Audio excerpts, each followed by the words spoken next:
오늘은 이스라엘의 하나님이 나의 하나님이 됨이라라는 제목으로 같이 하나님의 말씀 나누도록 하겠습니다. 연구 결과에 따르면요, 자기 효능감, 그러니까 자기 능력에 대한 그 자신감이죠. 그리고 자존감이 낮은 사람일수록 인터넷에 과몰입한다라는 그런 증상을 보인다고 합니다. 성적 또는 실력, 외모가 뛰어나지 않은 사람은 아무것도 아닌 것처럼 여겨지는 시대가 바로 오늘날 사회의 모습인 것 같습니다. 근데 그 가운데서 여기에 어느 하나라도 해당되지 않는 10대, 20대들 같은 경우에는요, 자존감이 많이 낮아져 있는 상태라고 합니다. 그런 시대 속에 살아가는 그리스도인들에게 우리는 외모적인 거, 거울 앞에 많이 머무른다든지 아니면 나의 능력을 쌓기 위해 책상에 오래 앉아 있든지 아니면 나와 나의 입지를 넓혀가기 위해 사람들과 오래 머무는 것보다 가장 중요한 것은 하나님 앞에 머무는 것입니다. 근데 많은 그리스도인들이 하나님 앞에 머물면서 하나님의 인도하심을 받기보다는 TV 앞에 또는 인터넷 앞에, 요즘은 이제 스마트폰이겠죠. 스마트폰 앞에 머무는 시간이 많다라고 합니다. 그렇다 보면 우리는 하나님께서 어떻게 일하시는지, 그리고 무엇을 기뻐하시고 무엇을 싫어하시는지, 그리고 성경 속에 등장하는 인물들의 삶을 통해 그들의 삶을 어떻게 인도하셨고 나의 삶 가운데 하나님께서 어떻게 인도하셨을지에 대한 소망을 갖는데 시간을 할애하지 않고 있습니다. 이 세상은 믿음 없는 사람들을 통해 각종 미디어, 때로는 교육 이런 거를 통해 가지고 세상의 가치관이 우리에게 끊임없이 밀려 들어오고요. 또 내 눈과 귀를 통해서 나도 모르는 사이에 그 세상의 기준과 가치관에 노출되고 있습니다. 우리는 보통 많은 그리스도인들이 일주일에 딱 주일 한 번 설교를 듣는 것을 마치 신앙생활의 전부로 생각하는 경우가 많이 있습니다.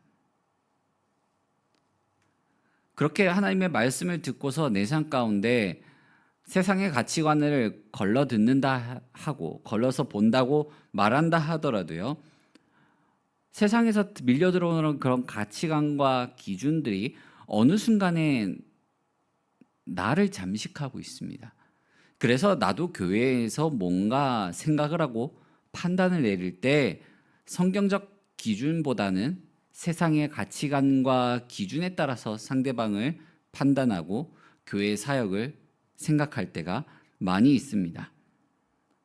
그러나 우리가 가장 먼저 하나님 말씀 앞에 머물고 그 말씀을 따라 우리 마음과 생각을 옮긴다면 나중에 가게 되었을 때 우리의 삶 전체를 하나님께서 인도하셨다라는 고백이 터져 나오게 될 거고, 그 고백이 누군가에겐 간증이 되고 도전이 될 것입니다. 오늘 말씀을 보게 되면 바로 그러한 간증과 고백이 터져 나온 한 사람의 삶이 있습니다. 바로 야곱입니다.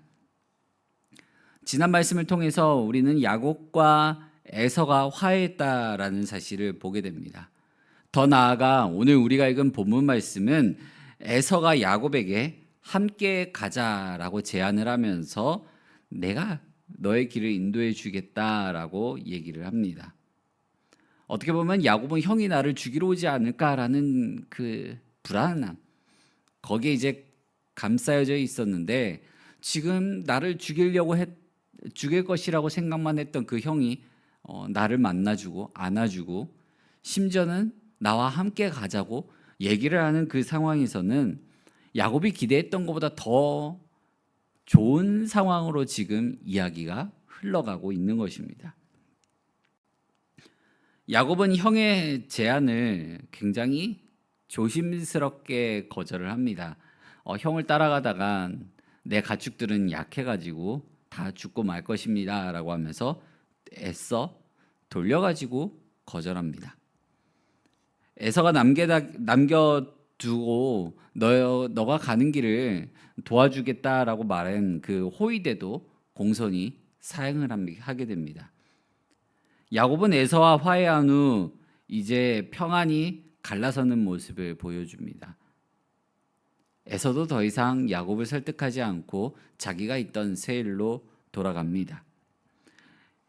그러면 야곱은 왜 이 극도록 두려움의 대상이었던 에서와 극적인 화해를 겪었음에도 불구하고 이렇게 애써 다른 길을 가려고 한 이유가 무엇일까요? 창세기 31장 3절 말씀을 보게 되면 이렇게 말씀합니다. 여호와께서 야곱에게 이르시되 내 조상의 땅 내 족속에게로 돌아가라 내가 너와 함께 있으리라 하신지라. 야곱은 하나님이 지시한 땅으로 가서 머물러야 했기 때문에 그렇습니다. 그러니까 야곱이 같이 동행을 해야 되는 대상은 에서가 아니라 하나님이 최우선이었던 것입니다. 지난날의 하나님의 말씀을 이제 야곱이 마음속 깊숙이 받아들이며 그 말씀대로 살아가려고 하고 있습니다. 이처럼 성도는 하나님이 말씀해 주신 목표, 하나님이 말씀해 주신 사명, 하나님이 말씀해 주신 뜻, 하나님의 말씀을 잊으면 안 됩니다. 내 문제가 해결됐다고 해서 하나님의 말씀이 내 삶 가운데서 사라진 것이 아닙니다. 내 문제가 해결됐다고 해서 하나님의 뜻이 나로부터 떠나간 게 아닙니다. 내 문제가 해결됐으니 이제 하나님의 말씀이 내 삶의 뒷전이 된 것이 아닙니다. 문제가 해결된 후에도 하나님의 말씀을 계속해서 간직하며 하나님의 뜻을 따라 나아가는 것이 바로 성도의 삶입니다. 하나님의 뜻을 성취하기 위해 우리가 나아가야 할 방향은 어디입니까? 여러분들의 삶 속에서 내가 나아가야 될 방향, 나를 이끄시는 하나님께서 내가 어디로 가길 원하시는지 계속해서 말씀을 보면서 하나님의 말씀을 내 발의 등불로 삼아 한 걸음 내디딜 때마다 하나님을 의지하는 그 기도함으로 말미암아 나아가야 합니다. 에서는 세일로 돌아가고 야곱은 숫곳으로 가서 머물게 됩니다. 그리고 그곳에서 자기를 위하여 집을 짓습니다. 야곱이 그곳에 머물면서 자기를 위하여 집을 짓는 이유가 있습니다. 창세기 30장 30절 말씀을 보게 되면 내가 오기 전에는 외삼촌의 소유가 적더니 번성하여 때를 이루었으니 내 발이 이르는 곳마다 여호와께서 외삼촌에게 복을 주셨나이다. 그러나 나는 언제나 내 집을 세우리이까. 야곱은 라반 밑에 있었을 때 나는 언제 내 집을 가질 수 있을까?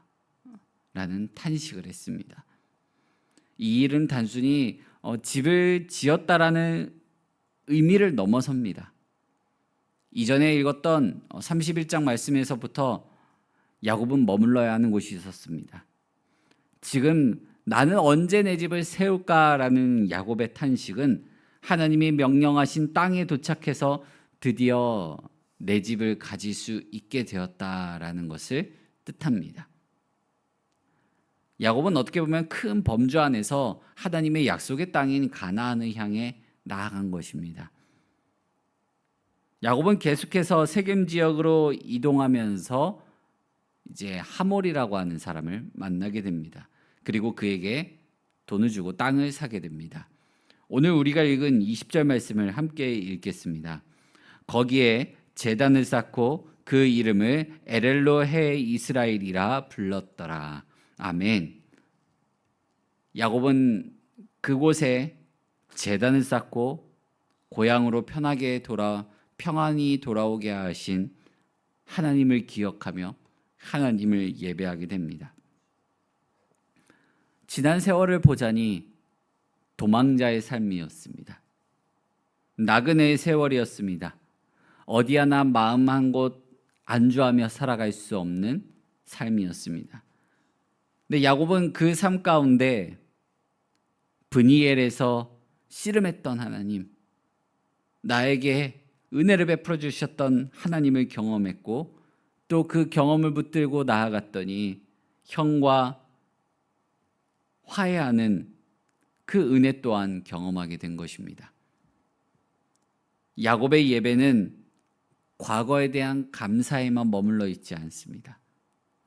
야곱의 예배에는 과거에 나에게 이러한 은혜를 베풀어 주신 하나님이 계신데 앞으로 내 삶 가운데 얼마나 더 큰 은혜와 선한 길로 인도하실지에 대한 기대와 소망이 담겨 있는 예배였습니다.